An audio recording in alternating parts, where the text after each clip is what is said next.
3,37, c'est oui, c'est sa meilleure performance qu'il a réalisée à Bercy. Il faut que ça court en moins de 3,40 pour lui, hein, pour aller chercher un record par la force des choses. Lui qui nous avait surpris avec sa médaille d'argent. Il n'a pas pu, pour une raison de règlement et de calendrier, se qualifier sur 3000, où il avait quand même plus de chance. Actuellement, il a fait des progrès sur 1500. J'espère qu'il va nous faire une bonne course, parce que moi, j'ai grande confiance en un garçon comme lui. Il s'entraîne bien, il a un bon entraîneur. On va voir là. Moi, oh, ça y est, déjà. Non. Ça bouscule déjà. Moi, j'ai une petite pièce sur Mekonnen quand même, hein, qui va bien se placer tout de suite. Évidemment, dans ce 1500 mètres, on va surveiller notre Français qui est 3e et qui sait mieux diapason. Hein, derrière l'Américain. L'Américain qui, lui, a l'habitude de courir très souvent en salle, même s'il fait du cross de temps en temps, est parti relativement vite, mais qui, si lui, pas bête du tout, le suit, se décale légèrement vers l'extérieur, parce qu'il a une grande foulée, il ne peut pas exactement fouler de la même façon. Un mec ici toujours en 2e position, hein, qui allait derrière l'Américain, évidemment, avec Garrett Heath.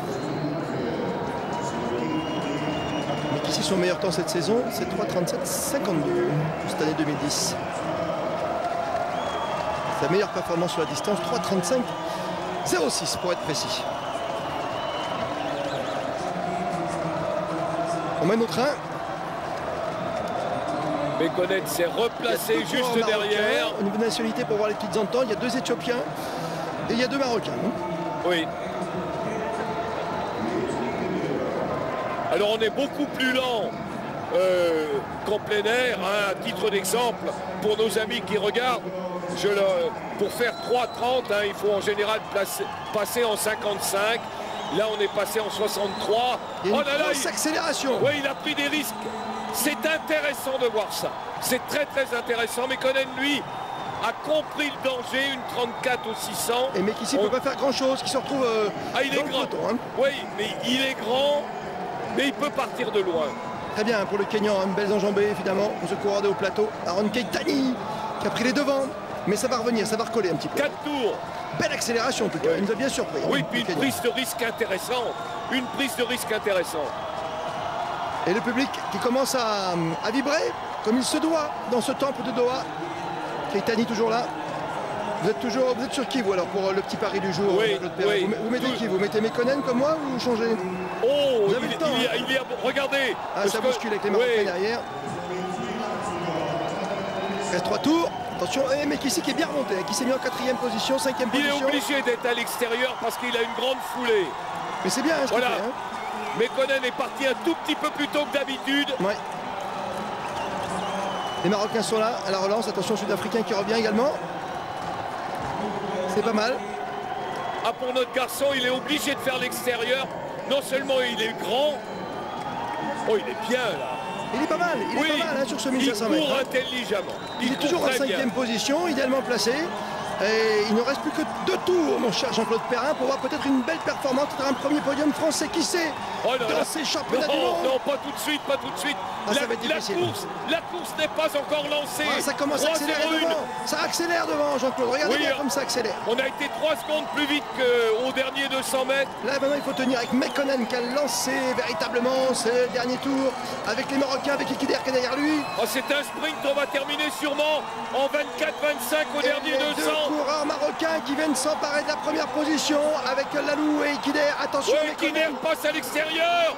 Lalou s'accroche. C'est Lalou. Mekonnen va avoir du mal à passer. Regardez Mekonnen à l'extérieur. Oh là là là là. Lalou. Oh, avec Ikider, Lalou, non. Mekonnen va manger. Mekonnen va dévorer sur la ligne. Bien joué Mekonnen. Oh là là. Avec Ikider et Lalou. Et malheureusement, on a décroché côté français avec Mekissi. Il a eu du mal à suivre les 250 derniers mètres. C'était une course très très rapide. Mais j'avais joué Mekonnen, donc je suis pas. Je suis assez fier, hein, Jean-Claude Perrin, d'avoir gagné le premier pari de l'après-midi avec vous. Hein. Eh oui, Jean-Claude. Là, vous exagérez. Mais non, mais ça me fait du bien. Oui, mais vous avez raison. Je préfère voir des journalistes enthousiastes plutôt que des gens qui pensent 3,41,86, c'est une petite blessure à la clé visiblement. Il est allé au bout, parce qu'il a fallu qu'il sorte complètement derrière les deux Marocains. Il a fallu qu'il s'extirpe du duo marocain. Et Mekonnen peut savourer ce nouveau succès. Lui, le vice-champion du monde et champion olympique, 1500 mètres. Vous voyez l'attaque. Il a un petit peu poussé du bras gauche. Il est un peu obligé. La piste est courte, vous l'avez dit. C'est une piste de 200 mètres, c'est pas du 400. Donc la dernière ligne droite, voilà, avec Lalou qui avait pris l'avantage. Lalou a bien couru. Voilà. Et là, il est obligé de le pousser un petit peu. Ouais, mais c'est. Et après, il pousse malheureusement Lalou, son compatriote, qui derrière sur le côté sur la bande. Il a passé lui aussi. Mais bien joué. À l'extérieur pour Mekonnen devant les deux coureurs marocains. Je regarde, ça fait 1, 2, 3, 4, 5, 6, donc il n'est pas... Bon, il sera 7e sûrement. Ouais, 7e. Mec ici, qui est déjà bien content d'être là, il n'a pas fait l'impasse. Il y a des regrets parce que sur le temps total, 3,41, on ne peut pas dire que ça soit une grande course. Elle avait été bien lancée, mais il faut, sur une piste très courte de 200 mètres, il faut vraiment aller très vite, 25, 26, peut-être...